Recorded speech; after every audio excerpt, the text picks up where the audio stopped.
اللهم اهدنا وسدد. Assalamualaikum warahmatullahi wabarakatuh.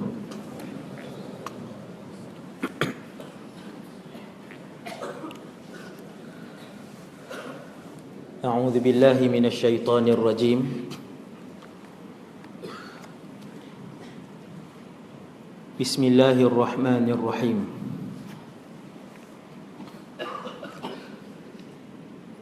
Alhamdulillahi rabbil alamin. Alhamdulillahilladzi hadana li hadza wa ma kunna linahtadiya laula an hadana Allah. Ashhadu an la ilaha illallah wahdahu la syarika lah.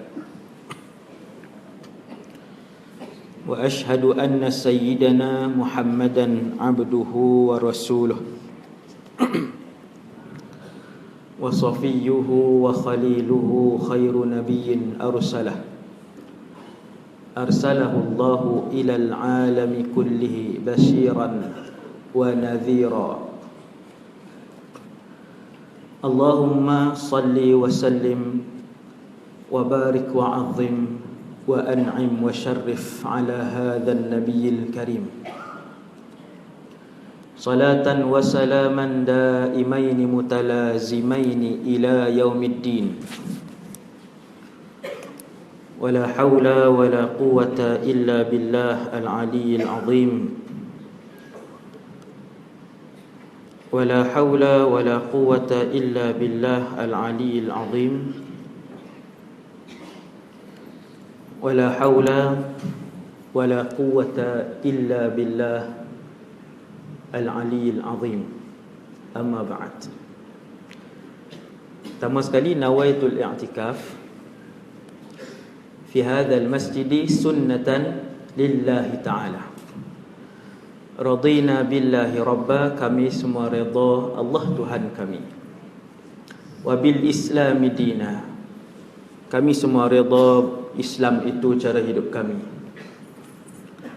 Wa bi Muhammadin nabiyyan wa rasula, kami semua redha dan senang hati bahawa Muhammad sallallahu alaihi wasallam seorang nabi dan rasul.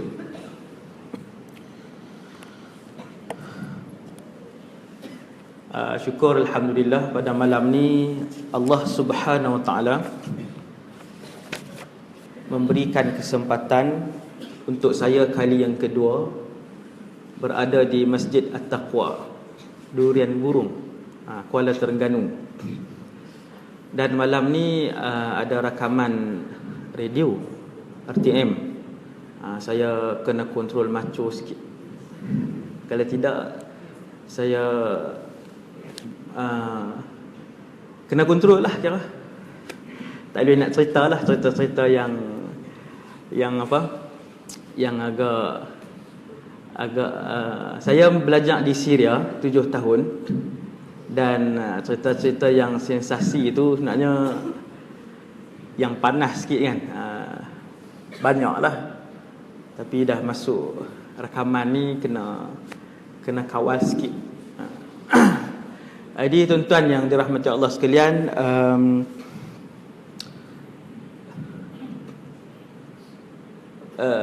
krisis di Syria walaupun baru 5 tahun daripada 2011, sejak daripada 2011 sehingga 2013, 2011 sampai 2013, 2 tahun krisis kebangkitan rakyat dan juga rusuhan yang berlaku di Syria. Jumlah yang terkorban di sana dalam masa 2 tahun lebih tinggi daripada jumlah yang terkorban di Palestin untuk tempoh 40 tahun. Hak ni ramai orang tak perasan. 2 tahun di Syria lebih tinggi daripada 40 tahun di Palestin. Sebab tu kadang tuan-tuan tengok sebahagian NGO dia lebih berat untuk mempromosikan, lebih banyak mempromosikan Syria, lebih banyak yang ambil berat tentang Syria. Sebabnya antaranya ialah yang ni, yang dicatatkan, direkodkan oleh PBB dan angka United Nations, yang rasmi jumlah kematian bila PBB rekod, bermaksud dia orang jumpa tubuh badan dan mereka tahu nama yang dibunuh tu. Bila tuan-tuan tengok rekod berapa yang dibunuh, kalau dikeluarkan oleh PBB, maksudnya jumpa tubuh badan yang sempurna ataupun kebanyakan tubuh badan yang mati tu sempurna, dan mereka tahu siapa yang mati, baru dia masuk. Sebab tu dia akan ada anggaran rasmi dengan anggaran penduduk di sana.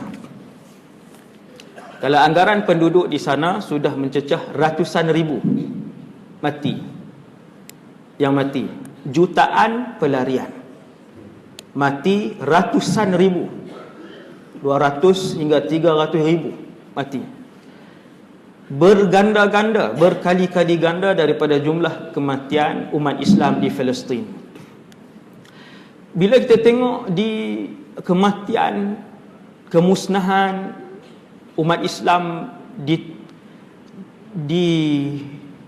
direnyuk, diratah hari-hari di Syria ni, seolah-olah kita rasa habislah, Syria ni hancurlah. 14 buah negeri yang ada dalam negara Syria. Tahun lepas, 2 negeri masih elok, iaitulah Dimash dan juga Halab.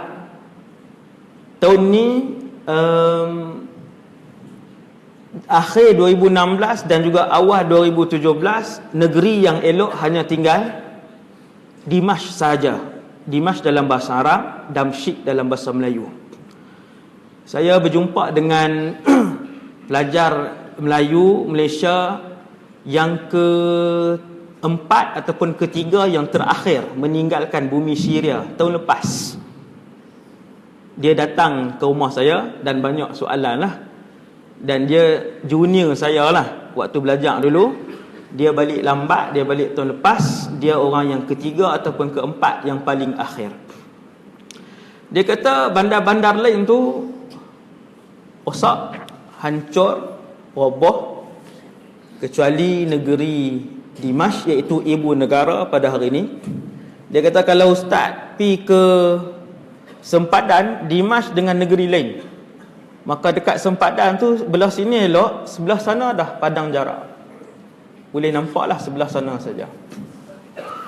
Seolah-olahnya negara Syria ni kita tengok macam dia tidak ada harapan untuk dibangunkan semula, ataupun sudah tidak ada harapan untuk dia menjadi sebagai sebuah negara yang berjalan seperti biasa. Nampak macam tu. Maka malam ni kita nak bawa satu benda yang tuan-tuan akan terkejutlah, benda-benda baru, sudut pandang agama dalam Al-Quran dan juga hadis tentang asal-usul keberkatan, fadilat dan juga satu zaman kegemilangan yang paling tinggi, penuh dengan keberkatan, yang akan kembali ke satu tanah ataupun ke satu tempat yang bernama Syam ataupun Syria. Yang ni yang sebenarnya kalau orang Islam yang terpelajar, yang mengaji hadis, yang belajar, pernah membaca tentang fadailus Syam, kelebihan Syam, maka mereka akan menaruh harapan yang tinggi dan berkeyakinan penuh, kerana yang memberitahukan kepada kita berita bahawasanya Syam, Syria dan Palestin yang akan kembali menjadi negara yang paling makmur di dalam alam ini, yang bagi tahu itu adalah Al-Quran dan juga hadis-hadis sahih daripada Nabi sallallahu alaihi wasallam. Amalan ni kita akan sebut yang tu. Kita akan sebut secara ringkas jugalah, sebab saya tengok dia punya hadis-hadis dia sangat banyak tuan-tuan sekalian. Jadi pada 2001 saya pergi ke Syria untuk belajar. 2001 setelah istikharah dan sebagainya, orang bawa ke Syria.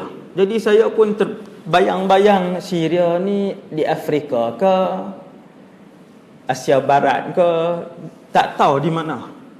Kalau sebut Jordan semua orang tahu. Oh, sebut Mesir lagi masyhur. 15 tahun yang lalu sebut Syria, semua orang tak tahu di mana Syria. Sedangkan sehingga hari ini Syria adalah tempat yang mempunyai bilangan ulama Islam kedua teramai di dunia. Sampai hari ini punya ramai ulama di sana. Subhanallah, keberkatan bumi Syam dengan bilangan ulama yang ramai ni bukan 100 tahun ini, tapi dah bermula sejak 1000 tahun yang lalu. 1000 bahkan 1400 tahun yang lalu, apabila lebih kurang 10,000 dari kalangan para sahabat selepas kewafatan Rasulullah berhijrah ke Syam. Sahabat lebih kurang 100 hingga 140,000 orang. Anggaran bilangan sahabat ketika wafatnya Rasulullah, ulama ambil bilangan ni sebab yang menghadiri Hajjatul Wada'. Nabi khutbah di Arafah di hadapan umat Islam lebih kurang 100,000 orang. Maka kesemua tu adalah sahabat. Maka ulama kata bilangan sahabat di antara 100 hingga 140,000. 100,000 yang hadir khutbah Hajjatul Wada', yang baki-baki itu anggaran para ulama yang duduk di Iraq dan sebagainya. Lepas Nabi wafat, lebih kurang 10,000 sahabat berhijrah ke bumi Syam. Ramainya. Kenapa begitu ramai? Ini dia punya sejarah dia ni, kan? Dia punya sejarah dia. Jadi bumi Syria ni dia di Asia Barat, sebelah Palestin. Di sebelah barat Syria, Palestin. Sebelah timur dia Iraq, atas dia Turki, bawah dia Jordan. Lebih kurang bawah dia Jordan. Sebelah barat dia Palestin dan negara haram Israel. Di sana Syria. Penduduk dia lebih kurang kita juga. Saya rasa hari ini 2016 mungkin mencecah 30 juta orang. 30 juta orang. Sampailah zaman moden ni, sampai zaman moden, selepas kejatuhan kerajaan Turki Uthmaniyah di Turki 1924, Syria diperintah oleh parti Ba'ath. Salah seorang dia punya menteri pertahanan adalah Hafiz Al-Assad. Dia gulingkan kerajaan waktu tu. Dia gulingkan, kemudian dia lantik diri dia jadi presiden. Hafiz Al-Assad, ayah kepada presiden Syria hari ini, Bashar Al-Assad. Jadi Hafiz Al-Assad ni dia naik jadi presiden. Waktu saya sampai dia dah mati dah setahun yang lalu. Waktu saya sampai 2001 tu, anak dia sudah jadi presiden waktu tu, iaitu Bashar Al-Assad. Jadi bila satu pemerintahan dia guling kerajaan orang lain ni, dia takut tuan-tuan. Dia takut lah. Jadi dia berhati-hati. Maka jumlah SB di sana ramai. Jumlah mata-mata ni sangat banyak. Kalau tuan-tuan tanya orang-orang yang pernah belajar Syria kan, seorang pelajar asing akan diekori oleh seorang SB ataupun yang pegang maklumat dia. Sebab tu dia nak tangkap siapa-siapa pun, kalau dia nak tangkap 6 petang dia pergi rumah, dia tahu. 3 pagi dia pergi rumah, dia tahu. Saya juga pernah kena, bukan ISIS tahu. Waktu tu tak ada ISIS. Saya pun pernah ditangkap pada satu pagi. Dia main pagi, dia buka pintu Wajil Anwar Huna, dia tahu duduk di mana semua, memang dia tahu. Rupanya setelah dia ambil apa semua, tersalah orang. Lepas tu dia lepas balik hari tu juga. Nasib baik lagi kan. Dan kerajaan dia disebabkan dia merampas kuasa daripada orang, maka dia sangat berhati-hati. Dan kalau dia tangkap orang, dia tak perlu bagi tahu pada mana-mana ahli keluarga, ataupun kalau dia tangkap rakyat asing, dia tak perlu maklumkan kepada kedutaan. Dan ni salah dari segi peraturan antarabangsa. Pernah pelajar Malaysia 2 orang budak Mesir datang ke Syria untuk talaqi. Selalu kita akan briefing pelajar baru, bagi tahu benda apa boleh buat, benda apa tak boleh buat. Tapi mereka ni dah mengaji luang dah di Mesir. Jadi dia mai ke Syria, dia bawa diri belajar. Dia tak ikut program briefing untuk pelajar baru tu, dia tak ikut. Akhirnya dia pergi belajar sampai ke sempadan Syria, kena tangkap. Selepas 7 hari di penjara bawah tanah, barulah diketahui tempat dia. Itu pun salah seorang SB yang duduk di sana, di sempadan tu, Syria dengan Turki tu. Salah seorang mata-mata di sana tu pelajar, pelajar Arab lah, tapi dia belajar di Damsyik, di ibu negara.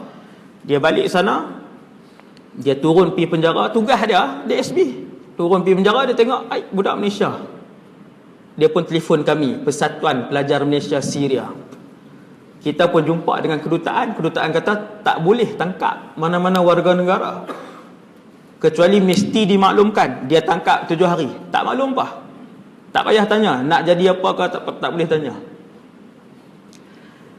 Tekanan ni lah yang membuatkan rakyat dia daripada tahun 1960 lebih kurang, daripada Hafiz Al-Assad tu naik presiden, sampailah tahun yang jadi kebangkitan rakyat 2011 tu, orang Syria ni tekanan, hidup dalam keadaan tekanan. Ditangkap yang sana, ditangkap sini oleh kerajaan yang sangat zalim lah, yang sangat-sangat zalim. Kemudian pula faktor kedua yang membuatkan rakyat Syria begitu marah ni ialah Syria adalah negara Arab yang paling kaya sekali. Tuan-tuan tengok kemewahan Dubai, Emirates, Arab Saudi. Arab Saudi pun lah ekonomi dah teruk lah kan. Junam lah dia pun, akhir 2016 dengan 2017 ni, 2 Junam lah dia pun. Tuan-tuan sekalian, fakta ekonomi ni ialah Syria adalah negara Arab yang paling kaya dari segi sumber asli yang ada dalam Syria. Boleh tengok, saya pernah baca dalam majalah ekonomi dia. Kemudian saya selalu cerita benda ni. Saya tengok sendiri rancangan Man yurid an yarbah milyun riyal. Who want to be millionaire lah tu di bahasa Arab. Man yurid an yarbah milyun riyal, 1 juta riyal. Ada satu orang ni, saya tak ingat dia peserta negara mana tau. Depa pertandingan depa tu, rancangan tu, banyak negara Arab lah masuk. Kalau kita Malaysia buat di Malaysia aja kan, orang Indonesia tak masuk. Di sana persaingan daripada negara-negara Arab. Sampailah satu soalan yang dia ni kecundang, iaitu soalan dia, apakah negara Arab yang paling kaya?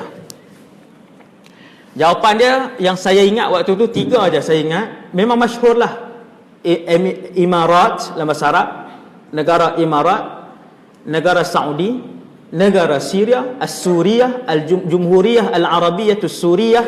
Dia sebut macam tu. Dia tak sebut Syria, dia sebut Suriah. Dan yang keempat saya tak ingat, tapi negara kaya, negara teluk, negara yang masyhur dengan limpahan emas hitam, petroleum kan. Memang sangat-sangat kaya lah. Jadi kawan ni pun dia buang satu jawapan, tinggal 3, Emirates, Saudi dengan Syria. Kemudian macam mana proses apa, saya pun tak faham lah proses tu. Tinggal lagi 2 jawapan, tinggal lagi Syria dengan Saudi, Al-Mamlakah Al-Arabiyyah As-Saudiyah. Dia panggil macam tu. Maka hak peserta kali tu dia tak fikir dah. Bila Jalaluddin Hassan hak Arab tu Saya tak tahu nama dia, tapi muka macam tu juga, cara cakap pun macam tu, anta mutaakid, macam tu kan. Jadi bila kawan tu kata kamu yakin, dia kata yakin. Apa negara yang paling kaya? Dia kata Saudi. Kamu tak mau fikir sekali lagi? Dia kata tak mau. Maka kawan tu pun beritahu, kamu rugi berapa ratus ribu. Jawapan dia ialah Al-Jumhuriyah Al-Arabiyah Suriah. Negara Arab yang paling kaya. Tuan-tuan tengok padang tenis di Dubai yang mereka buat tingkat atas sekali tu, tingkat berapa ratus tu, punya mewah. Kemudian hotel dalam laut di Dubai, punya mewah. Seluruh kekayaan dan kemewahan yang tuan-tuan tengok di Emirates, di Dubai apa semua tu, tuan-tuan bayangkan lebih kaya lagi kerajaan Arab Syria sekiranya dia menggunakan keseluruhan telaga minyak yang ada di Syria. Sampai hari ini daripada 2001 saya pergi, 2008 balik, sampailah hari ini 2016, ibu negara Damsyik tu, Kuala Terengganu lebih maju lagi sampai hari ini. Jadi yang ni membuatkan rakyat marah betul lah. Rakyat sangat marah dengan apa, dia bolot kekayaan tu kepada ahli keluarga mereka, iaitu ahli keluarga Bashar al-Assad. Yang ni negara Syria. Untuk permulaan yang saya nak beritahu kepada tuan-tuan umpuan sekalian pada malam ni, yang ni mukaddimah kepada keadaan bumi Syam lah. Kalau kita tengok sebelum daripada kejatuhan Turki sampailah pada zaman Nabi sallallahu alaihi wasallam, apabila dalam hadis menyebutkan Asy-Syam, maka ia merujuk kepada Jordan, Syria, Palestin, Lebanon dan negara haram Israel. Sebab negara haram Israel ni dulu sebahagian daripada Palestin. Kita kata 4 je lah. Apabila ada hadis yang menyebutkan tentang Asy-Syam ataupun ayat Quran yang menyebut tentang bumi yang berkat, Quran panggil Syam dengan panggilan Al-Ardul Mubarakah, dan hadis akan memanggil Syria Palestin ni dengan panggilan Asy-Syam, Bila Allah sebut dalam surah Al-Isra, subhanallazi asra bi'abdihi lailan minal masjidil haram ilal masjidil aqsa allazi barakna haulahu. Kami yang telah menggerakkan Muhammad pada malam Mi'raj, pada malam Isra, daripada Masjidil Haram ke Masjidil Aqsa, dan juga bumi yang kami berkati. Para ulama tafsir kata bumi yang kami berkat ni, bila Allah sebut bumi barakah, Syam, Syria, Palestin. Zaman moden bila Syam dipecahkan, zaman moden ni Syam dipecahkan jadi 4 kemudian jadi 5. 4 kemudian jadi 5. Maka panggilan Syam sampai hari ni, sampai zaman moden, kalau sebut Syam, seluruh dunia Arab faham Syam itu ialah Syria. Contoh, saya pergi Saudi, sembang Arab dengan dia apa semua, dia tengok Melayu, saya cakap Arab, dia akan tanya, dulu belajar di mana? Saya kata Syam. Dia faham lah. Syam maksudnya Palestin ke Syria? Syria. Lekat lah. Nama Syam itu yang asalnya milik 4 buah negara, hari ni kalau sebut Syam, Syria. Dia lekat kepada Syria saja, tuan sekalian. Kenapa? Ada banyak rahsia yang malam ni kita akan sebut secara ringkas. Kalau sebut semua dia jadi terlalu panjang. Bumi Syam nombor 1 digelar oleh Al-Quran sebagai Al-Ardul Mubarakah, bumi yang barakah. Daripada bukan zaman Nabi Muhammad, daripada zaman Nabi Adam alaihissalam sampai kiamat, bumi Syam, Syria, Palestin akan kekal dan meneruskan tradisi buminya sebagai Al-Ardul Mubarakah.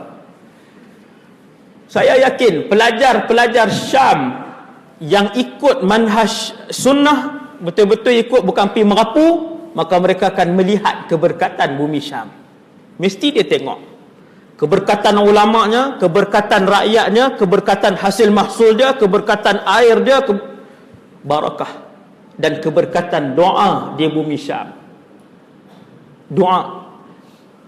Selepas Makkah, Madinah, bumi yang ketiga paling mulia di sisi umat Islam, ni kita tak tahu. Selepas Mekah, Madinah, bumi yang ketiga yang paling barakah dan yang paling mulia di sisi umat Islam adalah Syam.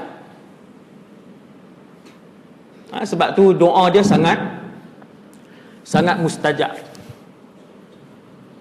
Banyak doa-doa pelik, permintaan-permintaan yang luar biasa, bila minta di Syam kami dapat rasakannya. Luar biasa. Doa-doa yang kita boleh rasa bila Allah sebut ard mubarakah, bila Nabi sebut Asyam, bumi yang barakah, kita dapat rasa, terutamanya orang yang ngaji di sana. Allah sebut dalam Quran, kemudian Nabi SAW puji dalam hadis yang begitu banyak. Lebih daripada 70-80 buah hadis yang memuji bumi Syam. Kita Malaysia satu hadis pun tak ada. Tak apalah, bumi Allah juga. Cumanya di kalangan muka bumi Allah ini, ada yang Allah cop barakah. Nombor 3 Asyam. Nombor 3 Asyam. Dan bila Nabi berdoa, Allahumma barik lana fi Syamina wa Yamanina, satu hari Nabi berdoa, ya Allah, berkatilah bumi Syam dan bumi Yaman. Doa Nabi. Ada sahabat di situ, dia kata, ya Rasulullah, wa fi najnina, sebab doa Nabi ni tidak ditolak oleh Allah Azza wa Jalla. Nabi SAW tentang baca mukjizat Nabi ni, kalau dia kata kat sahabat macam tu je Nabi sebut. Contoh sahabat yang ada yang makan tangan kiri, bukan sahabat kanan lah, sahabat yang baru ni, yang datang daripada luar baru hari pertama. Bila dia makan dengan tangan kiri, Nabi kata makan dengan tangan kanan. Dia makan dengan tangan kiri, Nabi kata makan dengan tangan kanan. Kul biyaminik. Dia kata tak boleh. Padahal bukan tak boleh, dia ada ego sikit. Nabi kata makan dengan tangan kanan ataupun cacat tangan kirimu. Terkulai tangan kiri dia. Sebab tu bila Rasulullah, kalau dia sebut dekat Quraisy Mekah, mana-mana Quraisy Mekah yang sakiti Nabi, yang mengkeji Nabi, yang menghina Nabi, yang sakitkan tubuh badan Nabi, selalunya Nabi tak doa apa, Nabi pergi macam tu dah. Tapi kalau Nabi berpaling kepada mereka dan Nabi sebut kat dia, Quraisy akan berhenti. Kalau yang ketawa akan diam, yang pukul Nabi akan tarik tangan, yang kutuk Nabi akan hentikan cacian. Sebab mereka tahu kalau Muhammad lafaz mesti jadi dengan izin Allah. Rasulullah SAW, ini Nabi. Ya. Jadi bila Nabi berdoa dalam satu hadis sahih, Nabi kata, ya Allah, berkatilah bumi Syam dan bumi Yaman. Ada sahabat mencelah, ya Rasulullah, wa fi najdina, ya Rasulullah, selitlah Najd sekali. Najd ni Riyadh pada hari ni, ibu negara Saudi. Riyadh hari ni Najd. Nabi sambung doa, Allahumma barik lana fi Syamina wa Yamanina, ya Allah, berkatilah Syam dan Yaman. Sahabat ni selit sekali lagi, ya Rasulullah, bumi Najd. Nabi berdoa dan Nabi tak masukkan Najd. Nabi kata, ya Allah, berkatilah bumi Syam dan bumi Yaman. Sahabat tu kata, ya Rasulullah, silitlah Najd sekali. Nabi kata, hunalika zalazil wal fitan, hunalika yatlu'u qarnu syaitan. Kata Rasulullah, di sanalah akan berlaku banyak goncangan, dan di sanalah akan berlaku banyak punca-punca fitnah. Wa hunalika yatlu'u qarnu syaitan, dan di sana juga akan keluarnya tanduk syaitan. Oh, berat tu hadis tu tuan-tuan. Riyadh hari ni. Bila Nabi sebut, Nabi tak layan doa tu. Bila dia suruh selit tu, Nabi tak layan. Akhirnya Nabi sebut, di sanalah akan menjadi punca banyaknya berlaku kecelaruan dan fitnah kepada umat Islam. Jadi sebagian ulama hurai sekian. Saya tak sebutlah lagi apa. Dia panas pula kan. Ada yang sensitif tu saya skip. Jadi tuan-tuan sekalian, jadi Nabi berdoa, rupanya Nabi berdoa untuk keberkatan bumi Syam. Yang ketiga,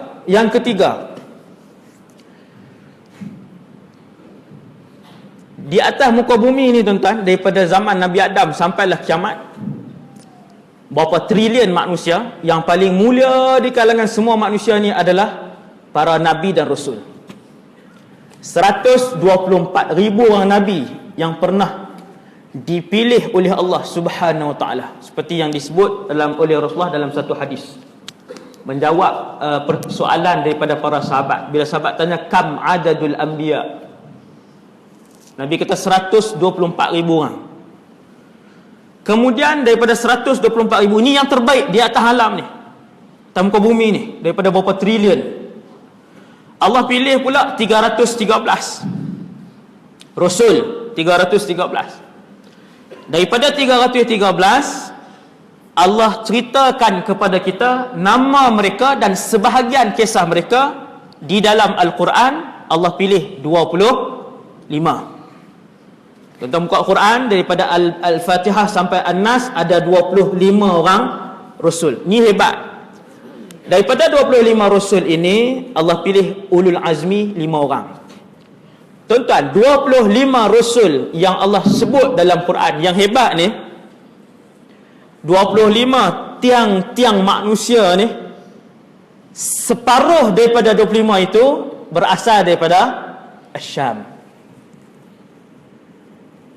Ni baru buka sikit ni. Saya baru buka sikit. Saya tuan buka tengok dia rahsia dia lagi banyak. Separuh dari 25 Rasul yang disebut oleh Al-Quran daripada Syam.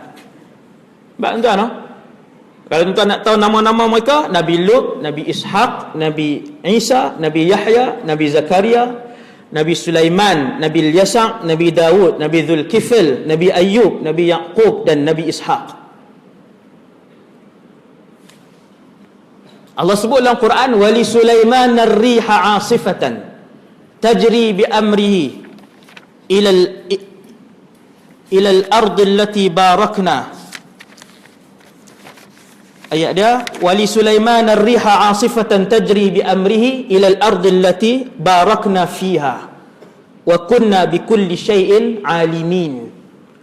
Semua orang pernah dengar bahawa Nabi Sulaiman diberikan kawasan jajahan pemerintahan daripada utara ke selatan, barat ke timur.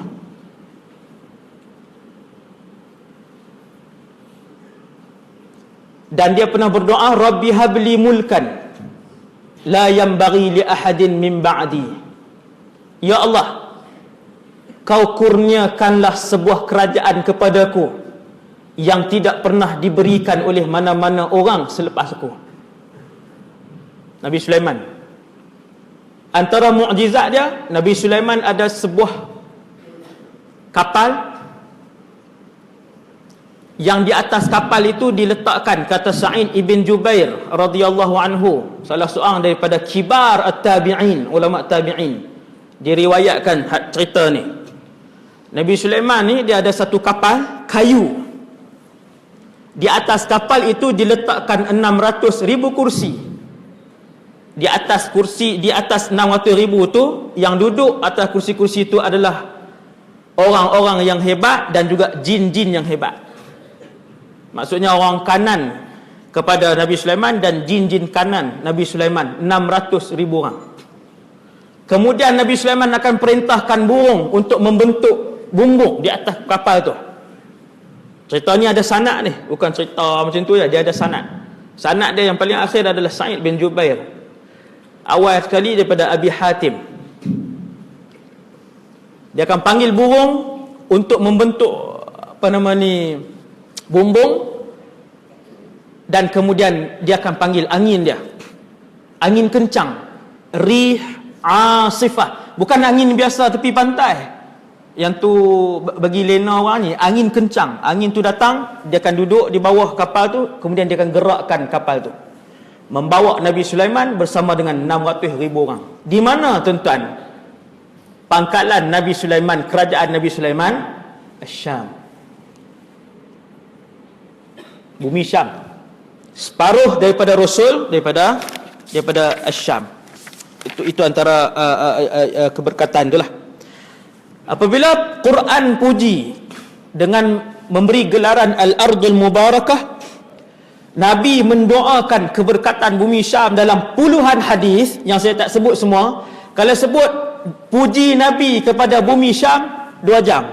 Hak Nabi puji saja. Kalau sebut semua 2 jam baru habis. Jadi saya skip yang tu, tuan-tuan. Kemudian selepas Nabi wafat, para sahabat radhiyallahu anhum ramai-ramai berhijrah ke bumi Syam. Ramai berhijrah ke bumi Syam. Antaranya Khalid Al-Walid jasad dia di Syam, di Syria. Ni saya sebut sahabat yang besar lah. Kalau kecil-kecil kita tak kenal. Yang paling hebat dalam pertempuran Khalid Al-Walid di Syam. Sahabat antara 3 yang paling hebat dalam Quran. Sekira-kira Nabi sebut, kalau kalian nak mendengar bacaan Al-Quran seperti bacaan Jibril, maka hendaklah kalian mendengar bacaan Ubay ibn Ka'ab. Maka Nabi sebut, aqra'ukum Ubay. Manusia yang paling qari di kalangan 140,000 sahabat, nama dia Ubay bin Ka'ab. Dia juga pergi ke Syam. Tukang azan Nabi 2 orang, Bilal dan juga Abdullah ibn Ummi Maktum. Kedua-duanya pergi ke Syam selepas kewafatan Nabi. Sehinggalah Bilal nampak Nabi dalam mimpi, bahawasanya Nabi merindui Bilal. Baru Bilal siap barang balik ke Madinah. Abdullah bin Ummi Maktum, muazzin kedua Nabi, meneruskan kehidupan di Syam dan wafat di Syam. Apabila Jibril turun, Jibril akan berupa dengan rupa manusia. Tuan-tuan, Jibril turun jumpa Nabi, dia bukan turun dengan rupa malaikat. Mana celuih apa nama ni Mekah. Celuih ni muat. Celuih bahasa Kedah. Tak, celuih tu tak muat. Jibril bila dia turun, dia tak turun dengan 600 sayap dia. Dia akan turun dengan rupa malaikat. Yang ni ada dalam kitab Tauhid. Perbahasan, setiap kali Jibril turun kepada mana-mana Rasul, Jibril akan berupa dengan rupa manusia.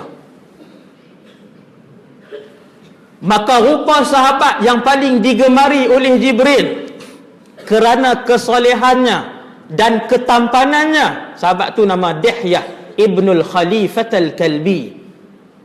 Dihyah ini tuan-tuan, tiap-tiap kali Jibril turun, Jibril rupa dengan muka dia. Maka bila Jibril turun, Jibril balik. Bila Nabi keluar daripada rumah, Nabi akan tanya sahabat, tadi Dihyah lalu tak kawasan ni? Ara'aita Dihyah yamurru hadha at-tariq? Nabi akan tanya, tadi nampak tak Dihyah lalu? Sebenarnya bukan Dihyah, tapi Jibril. Tuan-tuan sekalian, Dihyah Ibnul Khalifah ini, dia juga berhijrah ke Syam dan wafat di Syam. Maka ramai sahabat boleh pergi tengok. Lot nak pergi susah lah. Kalau dulu apa nama ni, orang main ziarah ke Syam, antara tempat yang kita bawa ialah Maqbarah Babis Saghir, tapak perkuburan Bab As-Saghir. Dalam tu ada ramai para ulama dan juga para sahabat. Tuan-tuan yang dirahmati Allah, antara sahabat yang paling terkenal dalam politik juga dikebumikan di Syam, namanya Muawiyah ibn Abi Sufyan.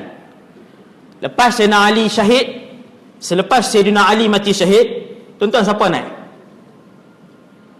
yang meneruskan pemerintahan umat Islam? Jawapan dia ialah Sayyidina Muawiyah. Dia pindahkan pemerintahan daripada Iraq pergi ke Syria, Syam. Ni kira banyak itu dia punya sejarah dia kan, dia punya rahsia-rahsia keberkatan bumi Syam tu jadi makin banyak dengan apa yang Nabi sebutkan. Dan antara benda yang menarik yang disebut oleh Nabi, saya ambil satu je hadis Nabi tentang kelebihan bumi Syam ini, ialah Nabi sebutkan, sudahlah di situ ramai jasad para Nabi dan Rasul, hampir separuh.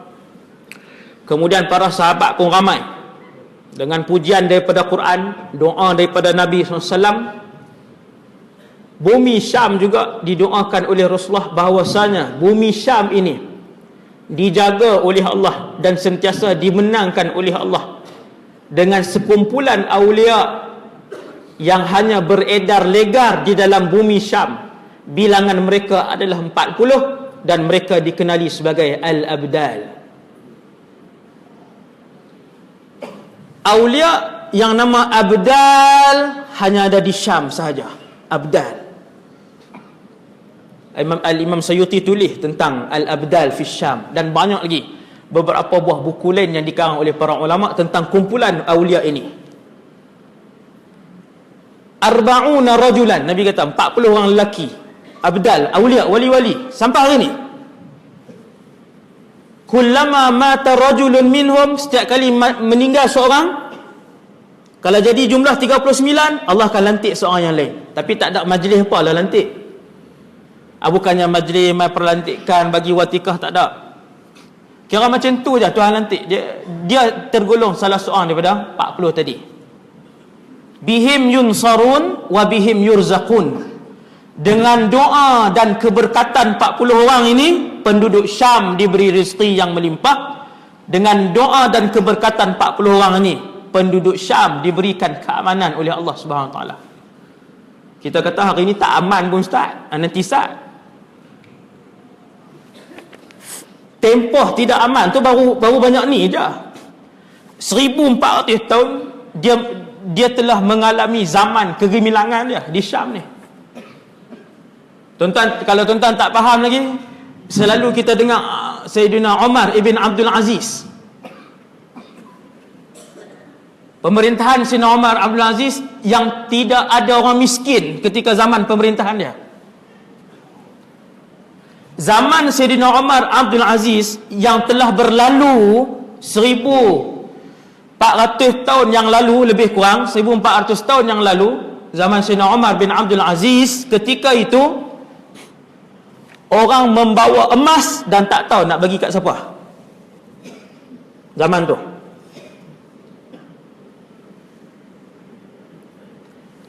biji gandum pada zaman itu, ada satu biji gandum pada zaman itu sebesar biji kurma, karena barakahnya pada zaman tu. Di Dimash pada ketika di tengah-tengah bandaraya ada dua mesin. Satu mesin mengalirkan gandum 24 jam, satu mesin mengalirkan susu 24 jam. Mana-mana rakyat yang nak ambil, silakan ambil. Cuma pada zaman Umar bin Abdul Aziz, gandum-gandum diserakkan di atas gunung dan bukit. Kerana mewahnya makanan dan rezeki yang Allah limpahkan. Dan pusat pemerintahan Umar bin Abdul Aziz adalah Syam, di Syria. Banyak tuan, dia punya sejarah dia tu memang sangat tebal. Bumi Syam ni, dia di bumi Syam. Ni baru jadi ya, ni yang jadi pembunuhan apa semua kan. Cuma kita nak sebut kepada umat Islam bahawasanya bumi Syam, khususnya Syria dan Palestin, mempunyai cahaya dan masa depan yang sangat gemilang selepas pada ni, insya-Allah. Tuan-tuan sekalian, kemudian apa kaitan bumi Syria dan Palestin ni khususnya dengan akhir zaman ni? Ni baru kita masuk tajuk betul ni. Tuan-tuan yang dirahmati Allah Subhanahu Wa Taala sekalian,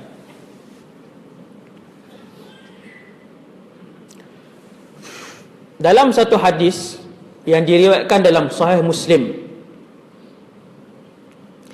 Nabi sebut, Nabi kata tidak akan berlaku kiamat hatta yanzila ar-rumu bil a'maq aw bidabiq. sehinggalah Rom akan turun bertapak di satu tempat yang bernama A'maq ataupun Dabiq. Hadis Sahih Muslim. Tuan-tuan tengok hadis ni. Hadis ni ulama sebut sebagai hadis seperti yang diterangkan oleh Nabi, Yaum al-Malhamah al-Kubra, hari penceraian daging yang paling besar sekali. Yaum al-Malhamah Kubra ini adalah peperangan yang paling besar dalam sejarah manusia. Ini saya sebut ringkasan lah, sebab dia ada tajuk ceramah khas yang tu. Ni dia tengok saya dah. Sebut tajuk ceramah khas, dia tengok saya. Maksudnya untuk akan datang lah tu. Tak tahu lagi, tak jamin kan. Wallahu a'lam. Tuan-tuan sekalian, Nabi sebut dalam satu hadis, jarang diceritakan, kita jarang diperdengarkan bahwasanya di akhir zaman nanti akan jadi satu peperangan di antara kalian dan juga Rom, dan ia adalah peperangan yang paling besar dalam sejarah peradaban manusia. Soalan dia tuan-tuan, perang tu berlaku ke tak lagi? Jawapan dia, ijma' semua ulama sampailah ke tahun ni 2016, perang itu belum berlaku. Tuan-tuan pernah dengar tak? Ni saya sebut.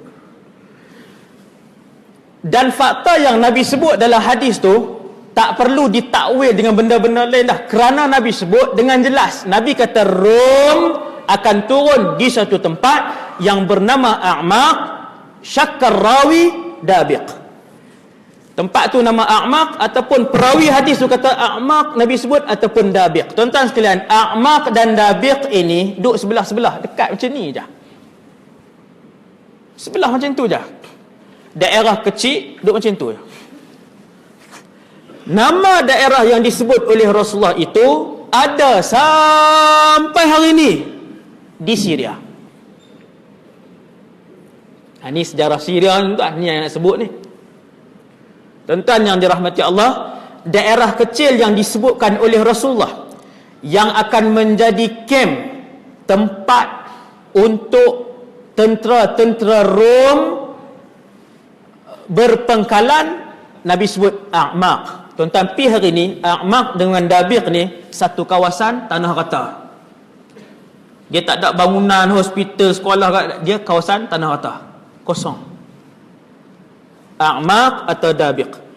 Dan perang ni belum berlaku. Apabila mereka turun ke situ, maka akan berlakulah pertempuran yang paling dahsyat di antara umat Islam dan juga tentera Rom. Ulama bahas di sini ada khilaf. Rom ni siapa? Rom ni, kalau tuan-tuan tengok huraian-huraian ulama Mesir ke, ulama Syria ke, mereka akan sebut, saya dengar daripada telinga saya sendiri, daripada para ulama Syria dan para ulama Mesir, antaranya huraian Dr. Ali Jum'ah. Bila sebut Rom, orang kata Rom itu adalah Eropah dan Amerika Syarikat. Wallahu a'lam. Yang tu pun tafsiran ulama, ijtihad ulama. Kalian akan berperang dengan mereka. Mereka akan turun sampai ke A'maq, kemudian mereka akan berdiri di bawah 70 lebih bendera. Nabi sebut syiarah. Maksudnya 70 lebih negara. 70 lebih negara. Di bawah setiap satu bendera ada 12,000 tentera dia. Jumlah keseluruhan lebih kurang ni tentera hak Nabi sebut yang datang berkumpul di situ. Lebih kurang 1 juta lah kalau tuan-tuan kali. 1 juta tentera yang berkumpul di situ. Dan ketika itu kata Rasulullah, umat Islam akan dipimpin oleh salah seorang daripada keturunanku. Namanya seperti namaku, nama ayahnya seperti nama ayahku, dan dia disebut Muhammad ibn Abdullah Al-Mahdi. Imam Mahdi ni dia bukan cerita retorik, hikayat, dongeng ke. Imam Mahdi ni disebabkan terlalu banyak hadis-hadis yang bercakap tentang Imam Mahdi, terlampau banyak sahabat yang sebut tentang Imam Mahdi, melebihi 50 orang sahabat, menjadikan hadis Imam Mahdi mutawatir maknawi. Tak payah hurailah mutawatir maknawi, lagi panjang pula lagi. Tapi hadis yang kuat bahwasanya di akhir zaman nanti akan muncul salah seorang daripada keturunanku, kata Rasulullah, cucu cicit Nabi, maksudnya Ahlul Bait, Ahlul Bait. Ketika itu dia akan memerintah, dan ketika itu dia akan memimpin umat Islam untuk berperang dengan Rom sehingga mencapai kemenangan, sampai menang. Di mana tuan-tuan perang ni tuan? Syria. Tak nampak ke? Di Syria. Subhanallah. Berlaku ke tak lagi? Belum. Tuan-tuan baca hadis lain, Nabi akan sebut ketika mana Rom bawa turun dia punya tentera dia, tak tahulah berapa puluh juta orang, wallahu alam. Nabi sebut tadi yang berhimpun saja, yang nak datang lagi dan sebagainya, wallahu alam. Ketika itu Al-Imam Muhammad ibn Abdullah baru saja dibai'ah. Saya masuk cerita Imam Mahdi. Imam Mahdi sejam 30 minit. Cerita Imam Mahdi saja. Dia punya perwatakan dia dibai'ah di mana sebagainya. Selepas dia dibai'ah di Mekah, dia mesti dibai'ah di Mekah. Kalau bai'ah di Masjid Durian Burung, yang tu bukan Imam Mahdi. Confirm boleh menampak, tuan-tuan. Imam Mahdi ni hadis kriteria dia Nabi sebut begitu terperinci sehingga kan orang tak boleh mengaku Imam Mahdi. Siapa-siapa mengaku Imam Mahdi, kita boleh tanya dia 1, 2, 3, 4, 5, 6. Dia akan dibai'ah di Makkah. Setelah dia dibai'ah oleh sekumpulan ulama daripada Iraq dan juga Syam. Nampak tuan? Iraq dan juga Syam. Iraq ni pun hebat, sebab di kalangan 25 orang Rasul, daripada Iraq 4 orang. Daripada Iraq 4 orang. Daripada 25 Rasul tu, Nabi Idris, Nabi Nuh, Nabi Ibrahim, Nabi Yunus alaihissalam. Daripada Iraq. Ketika Imam Mahdi dibai'ah, yang paling awal mengangkat dia untuk dibai'ah oleh orang Islam lain adalah 2 kumpulan ulama. Yang pertama daripada Syam dan yang kedua daripada Iraq. Pak tuan, Syam. Ulama Syam. Ulama Syam. Dia ni akan angkat bai'ah, kemudian orang lain pakat bai'ah. Tanda yang paling besar bahawa dia itu adalah Imam Mahdi adalah satu lagi hadis lain yang diriwayatkan, juga hadis sahih, iaitu satu tentera akan keluar daripada tentera zalim yang Nabi sebutkan sebagai Al-Jayshus Sufyani. Nabi gelarkan mereka ini sebagai pasukan Sufyani. Yang ni para ulama khilaf banyak, yang ni kita pun tak tahu siapa mereka. Tentera Sufyani, banyaklah tafsiran dia, takwilan dia, huraian hadis ni. Cuma Nabi kata tentera Sufyani yang zalim ini setelah mendengar bahawasanya Imam Mahdi telah dan sedang dibai'ah di Makkah. Bai'ah ke tak tuan? Belum. Dia akan dibai'ah di Makkah. Setelah mendengar tentera zalim daripada Syam juga, satu kumpulan tentera yang zalim akan keluar beramai-ramai untuk menyerang pasukan yang baru dibentuk oleh Al-Imamul Mahdi. Sampai di satu tempat yang bernama Baida. Dalam hadis disebutkan, fa idza kanu bi Baida minal ard, apabila tentera Sufyani ini sampai ke satu tempat yang bernama Baida, maka mereka keseluruhannya ditelan oleh bumi. Bumi buka macam tu, telan. Yang selamat hanyalah 1 atau 2 tentera sahaja. Tentera jahat yang selamat inilah yang pergi beritahu bahawasanya keseluruhan Sufyani telah pun ditelan. Habis. Hadis yang Nabi sebut bahawasanya tentera ini, Sufyani ini, yang nak serang kumpulan yang membai'ah Imam Mahdi ditelan di bumi yang bernama Baida. Baida ni di Madinah. Baida ni kalau tuan-tuan pergi Madinah, tuan-tuan boleh ziarah nak tempat nama Baida, bagi tahu driver taksi tu kata nak pergi Baida, nak tengok. Pergilah tuan-tuan, pergi umrah banyak kali dah, duk pergi tengok ayat kencing unta lah. Duk kena muhung dengan travel, duk ulang pergi, minta maaf yang tuan-tuan travel, minta maaf lah. Ini teguran pedas saya. 4 kali pergi, 4 kali itulah ladang unta. Allahu Rabbi. Banyak tempat lagi nak boleh pergi ziarah. Tempat Nabi dibesarkan di Saadiah pun tak pernah sampai lagi. Kami pergi dah, alhamdulillah. Saadiah, tempat Nabi duduk 5 tahun tu. Ada perkampungan dia. Apilah situ. Ni kira duduk pergi pasal kurma je. Sampai boleh cakap Arab lah hak jual kurma tu. Sampai boleh cakap Melayu. Hak jual kurma tu. Iklan ni. Beletiak sikit. Tuan-tuan, banyak tempat pergi. Pergi Baida. Pergi Abwa, tempat apa nama ni, ibu Nabi. Di Tanam. Ada sampai hari ni. Nama tempat Abwa. Tuan-tuan sekalian. Baida sampai hari ni di Madinah. Sampai di situ tentera Sufyani akan ditelan. Tinggal seorang atau 2. Allahu Rabbi.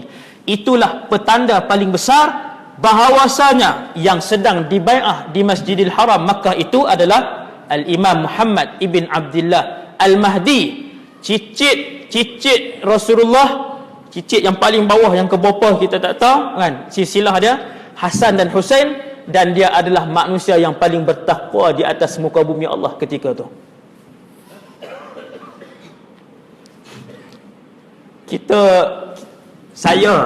Kita semua dengar fadilat syuhada, orang mati syahid. Allahu Rabbi, ya Allah. Tuan-tuan, kesemua para syuhada sejak zaman Nabi Adam alaihissalam sampailah syuhada hari ini, apabila mereka mati syahid, maka mereka telah pun berlegar-legar di dalam syurga Allah Subhanahu wa taala. Tetapi di dalam perut ataupun dengan rupa seekor burung hijau. Hadis sahih ni, hadis ni. Orang yang mati biasa, orang soleh mati biasa ataupun orang fasik apa semua sekarang berada di alam barzakh. Kecuali syuhada, mereka telah pun berada, kata Rasulullah, dengan rupa seekor burung hijau. Mereka terbang ke mana sahaja yang mereka nak di dalam syurga Allah. Duduk dalam syurga dah. Allahu Rabbi, ni mati syahid dah. Semua manusia termasuk Nabi dan Rasul merasakan sakaratul maut, termasuk Rasulullah. Termasuk Rasulullah merasakan sedikit sakaratul maut. Kecuali satu kumpulan yang apabila mereka mati, sedikit pun mereka tak rasa sakaratul maut. Kumpulan ini adalah syuhada. Tak payah bahas lah, tu tajuk kelebihan syuhada, sejam 30 minit. Buat mai pula cerita syuhada yang menarik. Tuan-tuan buat kuliah tu, cerita para syuhada daripada tabi'in, syuhada sahabat yang hebat-hebat ni. Subhanallah. Tuan-tuan, bila dengar cerita syuhada ni, adakah kita putus harapan untuk menjadi syahid? Tidak. Walaupun hari ini sudah mencecah 2017, setiap umat Nabi Muhammad yang bernafas sampai malam ni masih punya harapan yang tinggi untuk bersama-sama dengan kumpulan syuhada, insya-Allah. Ambil mana tuan-tuan? Saya sebut ni ambil daripada mana? Ni al-malhamatul kubra yang disebut oleh Rasulullah masih belum berlaku. Nabi kata, apabila kalian mendengar Al-Mahdi sedang dibai'ah, pergilah mendapatkan bai'ah beliau. Walau habwan 'ala salji, walaupun terpaksa merangkak, Nabi kata, di atas salji. Nabi kata pergi. Peluang untuk syahid masih ada. Bila wallahu alam. Cuma kita kena tahu siapa dia Imam Mahdi apa semua ni kan. Zaman ni zaman sihir, zaman sebagainya. Sekali dia pakai jubah putih, serban apa semua, bawa tasbih 10 meter apa, duk terbang main ni, duk main terbang kot ni. Dia kata saya lah Mahdi. Kita pun tengok, kalau tak Mahdi tak boleh terbang ni. Pakat bai'ah dia. Maka kena tahu kriteria dia. Nabi sebut jelas ada berapa belas kriteria tu. Bukan malam ni kita akan bincangkan. Tuan-tuan sekalian, habis Imam Mahdi berperang, kata Rasulullah ketika itu, ketika Rom keluar dengan tenteranya yang ramai, hanya para mujahidin yang benar-benar ikhlas. Ini susah ni. Allahu Rabbi. Ini cukup susah. Tuan-tuan, bila dengar Imam Mahdi, ramai tak yang semangat Nabi? Ramai. Hak semangat dengan ilmu ada, hak semangat pasal kawan ada, hak semangat pasal iman ada. Maka kata Rasulullah, dalam pertempuran sengit yang pertama, tuan-tuan, pertempuran Al-Malhamatul Kubra, Armageddon yang orang Yahudi buat ni, filem hak mereka buat tu, pertempuran ini, pusingan pertama 1/3 daripada tentera Islam lari. Pasal apa lari? Hak tu pi semangat kawan. Dia bukan pi atas semangat ilmu yang dia ada, dan dia bukan pi atas semangat kefahaman Islam dan juga iman yang dia ada. Ni bahaya. Tapi dia pi dan sampai. Pergi bai'ah sampai masuk perang 1/3 pusingan pertama patah balik, berunduk. Nabi kata Allah tidak akan mengampunkan hak 1/3 ni. Dia melemahkan semangat hak 2/3 yang ada tadi. 1/3 berundur, tuan-tuan. Kalau 100,000, 30,000 berundur balik. Balik bukan habis senjata, balik sebab lemah semangat. Ni dalam perang ni. Kemudian kata Nabi akan menyertai peperangan ketika itu. Ni Syam, saya sebut Syam ni. Tentera terbaik umat Islam di atas muka bumi Allah. Minal Madinah. Dalam hadis panjang tadi, Nabi kata akan keluar tentera terbaik di atas muka bumi Allah minal Madinah. Daripada satu bandar. Kesemua ulama hadis sebut Madinah yang dimaksudkan oleh Rasulullah bukanlah Madinah Munawwarah. Madinah yang dimaksudkan oleh Rasulullah, yang ni tak ada khilaf, Madinah yang disebutkan oleh Rasulullah ialah Syam. Tuan-tuan, pusat penempatan tentera Islam Imam Mahdi di Syam, dan tentera terbaik Imam Mahdi, tentera elit Imam Mahdi juga daripada Syam. Sebab tu tuan-tuan tengok pada hari ni, sampai ke hari ni, walaupun serangan ni ada serangan lain dulu, TBK 2277 minta alih, halang laluan, ada pergerakan yang terhalang di luar, minta alih TBK 2277 Harrier menghalang laluan. Apa dia tahu tak? Serangan. Saya pun tak tahu serangan apa. Apa dia tadi tajuk apa? Ada iklan lupa.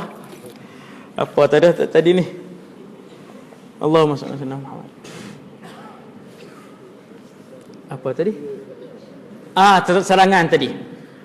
Akan dianggotai, Nabi sebut tentera elit daripada Syam.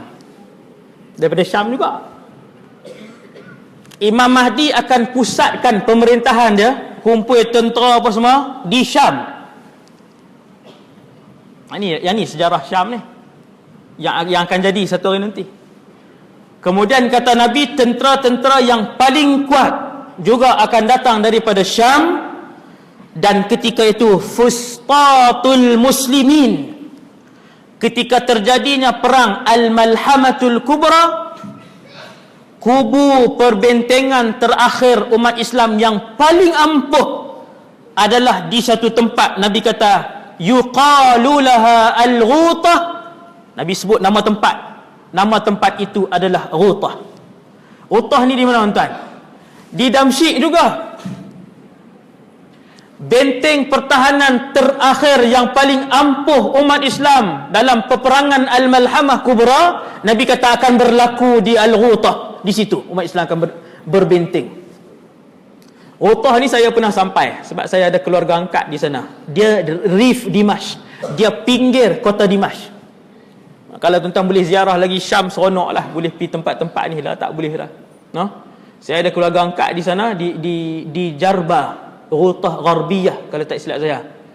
Saya selalu pergi tidur di sana, pergi padang pasir, dia tengok kawasan dan sebagainya. Kawasan. Jadi Nabi sebut di situ. Dan kata Nabi, khairu manazilil muslimina yawma idzin, di situ adalah penempatan terbaik untuk umat Islam pada zaman itu. Habis perang, Dajjal keluar. Ni nak cerita ni, ya, tapi ini yang tak akhir lah ni, ni yang bahagian akhir dah ni. Tuan jangan risau. 15 minit lagi insya-Allah. 15 minit lagi.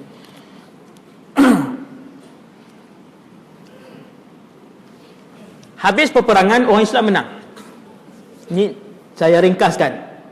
Dia ada perincian dia. Bukan senang-senang habis macam tu tuan. Seronok senang-senang. Kan? Akhirnya umat Islam menang.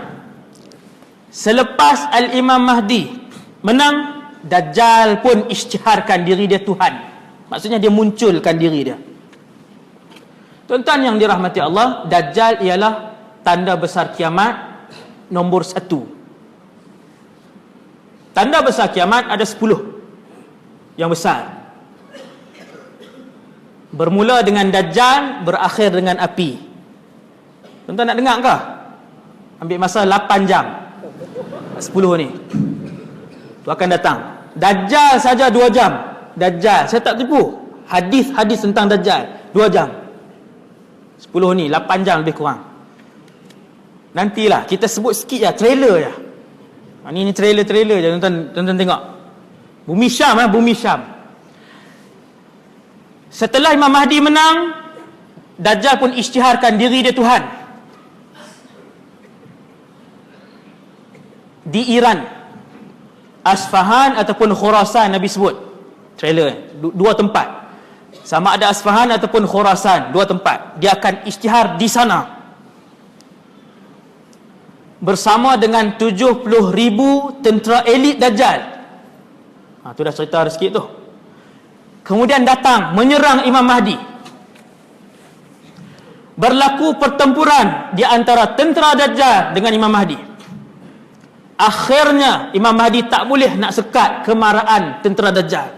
Kerana Nabi dah sebut bahawasanya Dajjal ini tidak boleh dikalahkan oleh seorang manusia pun kecuali Isa ibn Maryam alaihi salatu wassalam.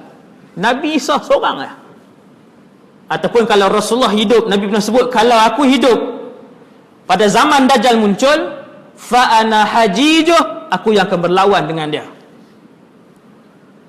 Tetapi setelah aku wafat, tidak ada manusia yang akan boleh kalahkan dia kecuali Isa ibn Maryam. Maka Imam Mahdi bawa tentera bertempur dengan tentera Dajjal, kalah. Bertempur dengan tentera Dajjal, kalah. Akhirnya berundur kembali kepada kem Imam Mahdi. Di mana kem Imam Mahdi? Syria. Berundur masuk sampai ke Syria. Dah berundur masuk sampai ke Damsyik, ibu negara Syria hari ini. Masuk berundur sampailah ke Damsyik. Akhirnya mereka masuk ke dalam masjid. Ini hadis saya ringkaskan kepada tuan-tuan. Kalau baca hadis lagi lama. Masuk ke dalam masjid dan mereka tutup semua pintu masjid dan mereka tetap melaksanakan solat macam biasa. Semayang tetap semayang.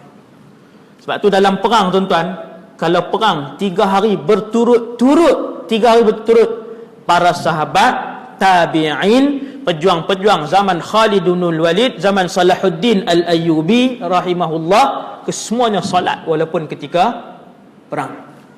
Sebab tu dia ada solat waktu perang, dalam keadaan menunggang kuda, solat dalam keadaan merangkak, solat dalam keadaan berjalan, solat dalam keadaan berlari. Solat tetap wajib dilaksanakan. Imam Mahdi pun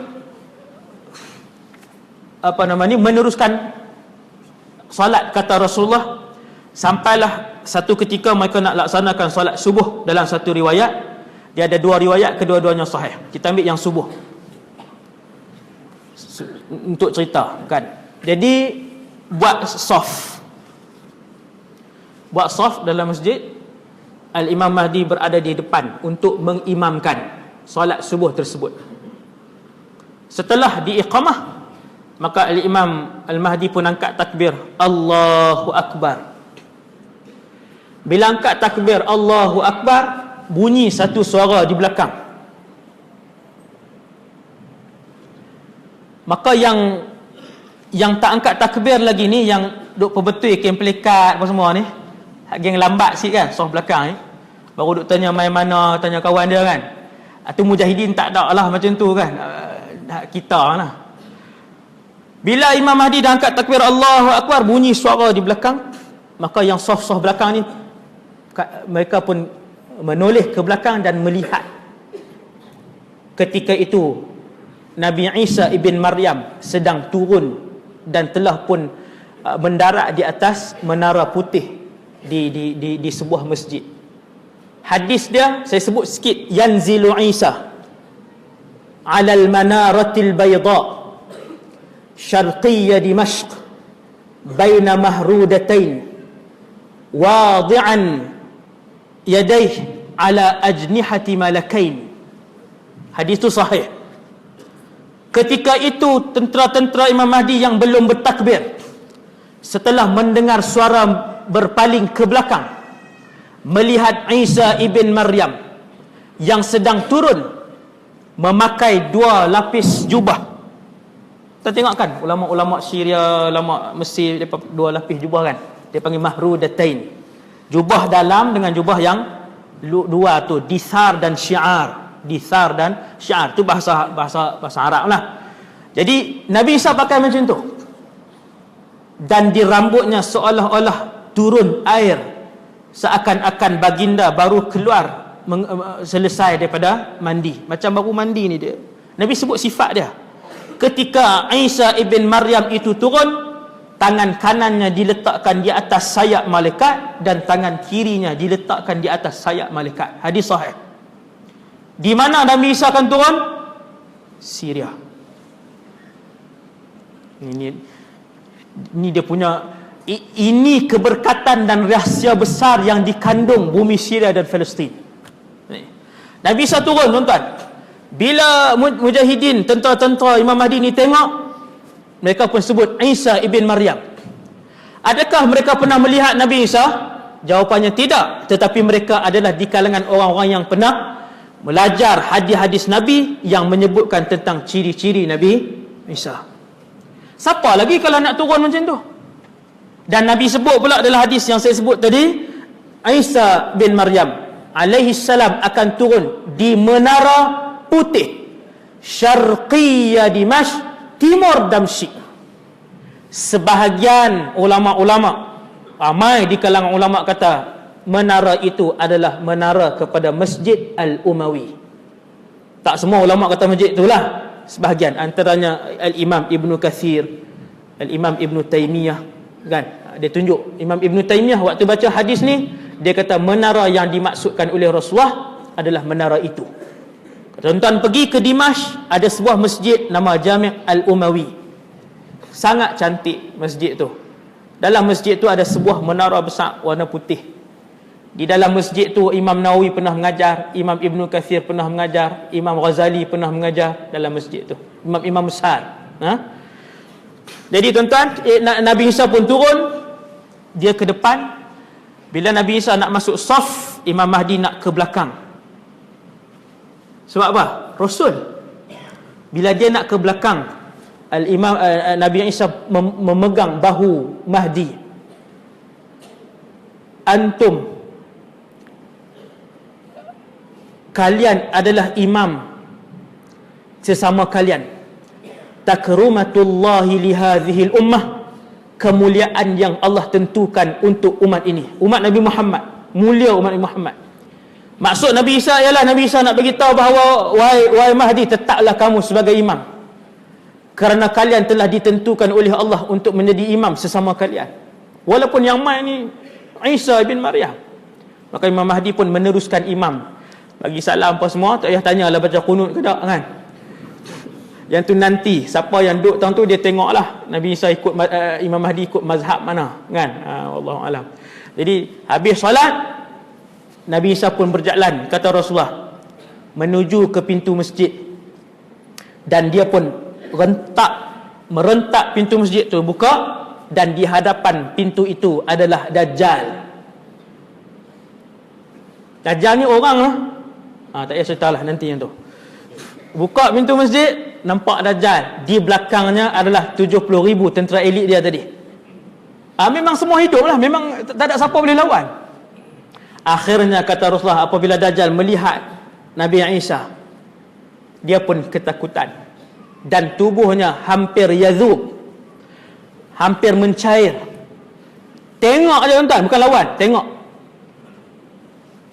Orang kafir, tentera Yahudi ketika itu, apabila bau tubuh Nabi Isa ataupun bau nafas Nabi Isa, maka mereka akan mati, tak payah perang.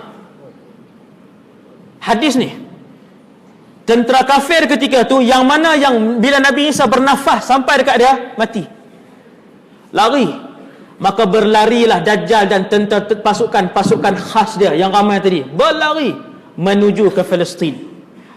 Syria dengan Palestin kan tadi dekat, saya beritahu kan, sebelah-sebelah aja di Palestin. Akhirnya Imam Mahdi, Nabi Isa pun kejar sampailah ke bumi Palestin. Nabi Isa pun kepung Dajjal di satu tempat, kata Rasulullah, bernama Babul Lud. Babul Lud, sampai hari ni ada tempat ni. Di tempat itulah Dajjal akan dibunuh. Lalu Nabi Isa pun menombak Dajjal, dan ada kesandara pada senjata yang digunakan oleh Nabi Isa. Dia tak berlaku pertempuran lah. Saya tuan-tuan duk bayang nak berlawan, terbang, keluar api apa semua. Yang tu Atromen. Ni Nabi Isa ni Dajjal tengok je dia akan mencair. Tengok saja. Tengok saja. Habis, kemudian tentera-tentera ni menyorok di belakang batu, di belakang pohon, di belakang tembok, kesemuanya bercakap, "Hei Muslim," ni hadis ni, "datang ke belakangku ada Yahudi, mari bunuh, kecuali pokok zaitun." Bukan zaitun lagi barakah ni. Pokok kurma, pokok gharqad. Masya-Allah. Pohon gharqad. Pohon ni yang tak cakap. Bila tentera Yahudi yang 70,000 yang elit tadi, bila dia duduk di belakang, pohon ni tak cakap. Nabi kata, "Fa innaha syajaratun yahudiyah," sesungguhnya ia adalah pokok Yahudi. Bentuk macam mana saya pun tak tahu, tak pernah kaji lagi. Habis, akhirnya dibunuh kesemuanya. Balik, Nabi Isa meneruskan kehidupan dia. Habislah perang, tuan. Siapa nak perang dengan Nabi Isa? Dajjal pun habis dah. Dajjal kecil ni lagi lah lama habis. Kan dia banyak keluar dajjal kecil, ada 30. Salasuna dajjalun. Ketua dia habis, yang kecil lagi lah habis. Maka Nabi Isa pun meneruskan kehidupannya. Nabi kata, ketika itu Nabi Isa akan menjalankan hukum Allah di seluruh muka bumi. Kesemua akan tunduk kepada syariat dan hukum Allah Subhanahu wa taala, dan kesemuanya akan tunduk kepada isi kandungan Al-Quran dan hadis. Syariat yang akan dibawa dan dipraktikkan, dilaksanakan oleh Nabi Isa ketika itu adalah syariat yang dibawa oleh Nabi Muhammad sallallahu alaihi wasallam. Bila Imam Mahdi dia tengok Nabi Isa datang, dia pun serahkan kepimpinan kepada Nabi Isa. Maka ketika itulah, pada zaman mereka berdua ini, Allah Subhanahu wa taala mengembalikan seluruh keberkatan yang ada di atas langit dan di bawah bumi, dikeluarkan, di atas langit diturunkan. Waktu tu tuan-tuan, sama macam zaman Umar ibn Abdul Aziz radhiyallahu anhu.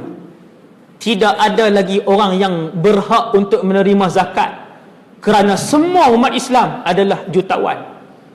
Ada satu je perbezaan pemerintahan Umar bin Abdul Aziz dan juga pemerintahan Sayyidina Isa. Zaman Sayyidina Umar bin Abdul Aziz, siapa pergi pejabat zakat, dia ambil duit untuk diberikan kepada orang susah. Kalau tak ada orang susah, dia boleh bawa balik duit tu, emas tu, ke Baitul Mal. Baitul Mal akan ambil balik. pada zaman pemerintahan Nabi Isa, siapa-siapa yang gatal pergi ambil emas dan perak di Baitul Mal untuk diagihkan kepada orang-orang miskin, kemudian tak ada orang miskin, maka Baitul Mal akan buat peraturan tidak boleh dikembalikan emas dan perak. Kami pun tak tahu nak tahu di mana. Lagi mewah, buah delima yang dimakan pada zaman itu kulitnya dibuat payung. Zaman itu Nabi kata kanak-kanak akan bermain dengan harimau dan ular. Yang akan mengembala kambing-kambing adalah serigala-serigala. Bisa tak ada tuan? Bisa dah tak ada. Buas binatang sudah tak ada. Kata Rasulullah, ni Nabi cerita zaman tu, ni trailer ni saya sebut ni. Nabi kata pada zaman itu seorang petani apabila pergi ke tanah pertaniannya hanya melemparkan benihnya begitu saja, kemudian dia pun balik. Lalu naiklah tumbuh-tumbuhan yang segar. Apabila orang ramai lalu di celah-celah tumbuh-tumbuhan yang segar ni, buah-buah yang banyak semua ni, tidak ada satu ranting pun yang akan dipatahkan daripada dalam kebun-kebun mewah itu. Punya amanah orang zaman tu.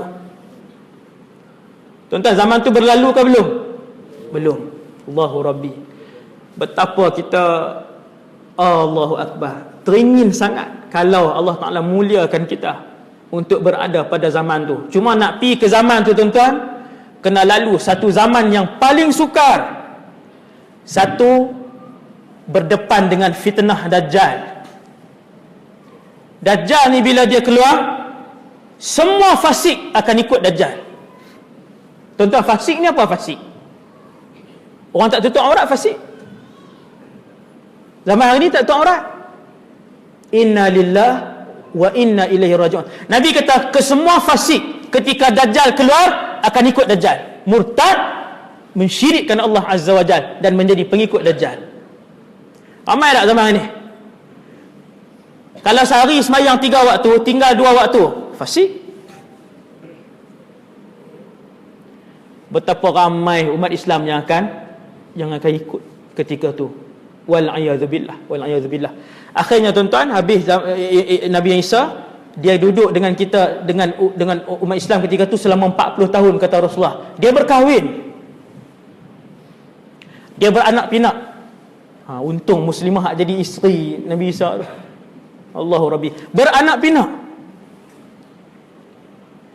Selepas dia wafat, Ya'juj Ma'juj apa semua dah keluar dah. Semua kan cerita Ya'juj Ma'juj tak sebutlah. Ya'juj Ma'juj akan keluar pada zaman Nabi Isa, dan Nabi Isa sendiri tak dapat lawan dengan Ya'juj Ma'juj. Kenapa tak boleh lawan? Yang tu nanti akan datang kita sebut.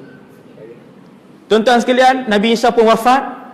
Orang semakin teruk, orang kembali menjadi teruk. Kemudian berlaku kiamat. Selepas tiupan sangkakala, tuan-tuan yang dirahmati Allah, sangkakala pertama, ini last 1 minit. Sangkakala yang kedua, semua manusia akan dihimpunkan di satu tempat yang bernama Mahsyar. Tuan-tuan yang dirahmati Allah, Mahsyar adalah sebuah tanah yang luas untuk mengisi berapa trilion manusia. Bukan sahaja manusia, nak letak atas tu binatang keseluruhannya, nak letak di atas tu jin keseluruhannya. Mahsyar juga nak letak di atas itu syaitan keseluruhannya. Tuan-tuan yang dirahmati Allah, apabila sahabat bertanya kepada Nabi tentang tanah Mahsyar, Nabi menunjukkan tangannya ke bumi Syam. Nabi kata, di sanalah bumi Mahsyar, di sanalah bumi Mahsyar. Bumi Syam ni hak Syria kita sebut ni, bumi Syam, Syria, Palestin. Di situlah muka bumi akan ditukar oleh Allah Subhanahu Wa Taala untuk menjadi bumi Mahsyar. Jadi saya rasa sekadar tu dulu insya-Allah untuk malam ni.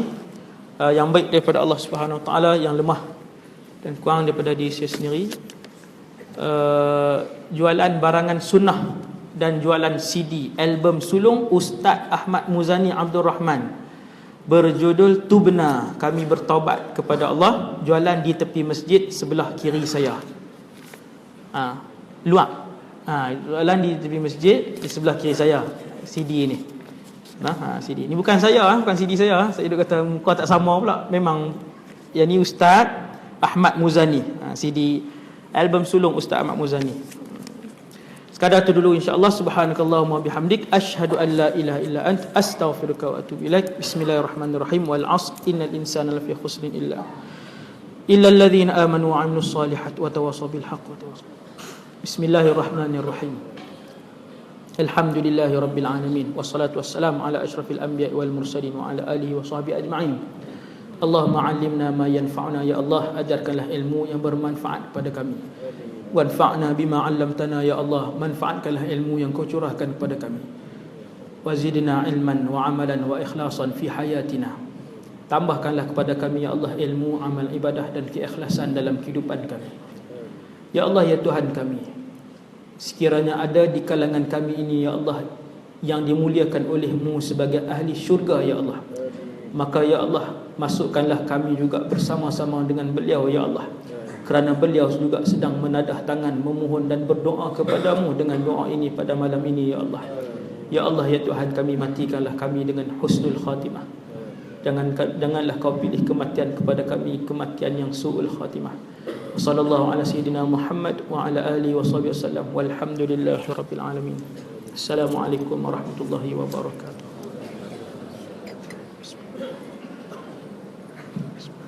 Waalaikumsalam warahmatullahi wabarakatuh. Alhamdulillah, itulah ceramah yang disampaikan oleh Yang Bahagia Ustaz Wadi Azman. Jadi semoga kita dapat manfaat daripada apa yang telah disampaikan.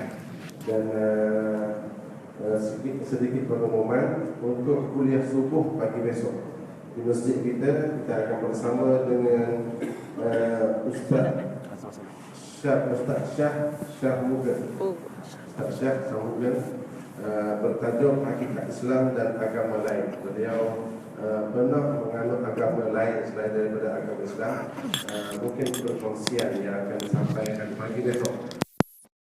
Semua untuk sama-sama hadir pada kuliah subuh pagi besok. Dan kuliah maghrib akan disampaikan oleh Ustaz Hafiz Ibrahim besok. Dan satu lagi, sekali lagi diumumkan pada malam ini kita juga sediakan tabung untuk kutipan khairat ke madrasah Ustaz Wadi. Dan pagi besok juga kita akan buka tabung untuk madrasah Ustaz Syah Mugen. Ustaz Syah Mugen banyak maksudnya. Jadi semoga kita dapat manfaat daripada semua yang kita anjurkan, dan semoga kita dapat kebahagiaan di dunia dan di akhirat. Amin. Dan untuk Ustaz Wadi, jangan lupa kita akan jumpa lagi untuk sambung cerita tadi. Wallahu a'lam. Wabillahi taufiq wal hidayah. Assalamualaikum warahmatullahi wabarakatuh.